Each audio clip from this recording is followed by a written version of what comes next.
Hi, how you doing today? Hey, Shemar in the building. Yeah, Shemar. So you play Cyborg. I do. And you're admittedly not a comic book fan, correct? No, it's not that I'm not a fan. I didn't read them all. It wasn't. I don't have. I'm not going to sit here and BS you that I know the whole track record of all these guys. I grew up knowing Wonder Woman, Superman, Aquaman, Batman, the whole thing, watching the cartoons, but I didn't delve into the whole comic book world.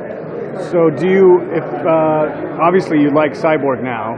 But, yeah, and I'd always heard about Cyborg, yeah. and I knew that he was kind of this understated hero that hadn't gotten a lot of time. And so now that they're bringing his story to life, and I did a little homework and learned about his story, and he's just fascinating because he was just a man. He was this really talented football player who wanted love and validation from his father. He was just living a normal life, trying to make something out of himself. And then this crazy accident happened, and finally got the attention of his father. It's a tough way to get love from your father, and his father ended up saving his life by turning him into half machine, half man. And I just like there's a human quality to the story, so it's not just these big badasses in these cool suits, beating people up. That there's a life story to it. There's a human element to it.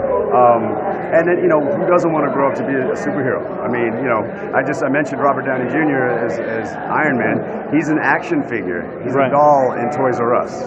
That means you've arrived. I mean, he had already kind of arrived, but my family, I've been blessed with a 20-year career, and I've done some things that I'm really proud of. But I didn't get phone calls from certain members of my family until I became part of the Justice League. So that means I'm somebody now. So I'm hoping that this little venture of playing Cyborg is kind of quietly my audition, so that if there is a big movie, I'd love to be able to play Cyborg. That'd be cool. Is there another superhero that you're aware of that you'd love to play? I think, I grew up with the traditional Batman was always cool, and but they've done that now. I'm going to stick with Cyborg because I had so much fun doing it. I really did, and I like his story.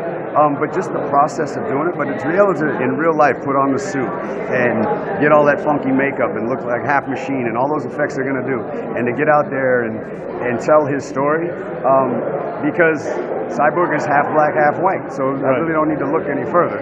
How many, there's not too many of those, so were they going to paint me white so I can play Batman? I mean, it's not going to happen, so... You never know. No, I'm good. I'm good. I'm good. It could be a black Batman. I'm sure it could. I'm sure it could. Yeah. But I'm kind of liking what I've started with Cyborg. All right, cool. Thank you so much. My pleasure. Yeah.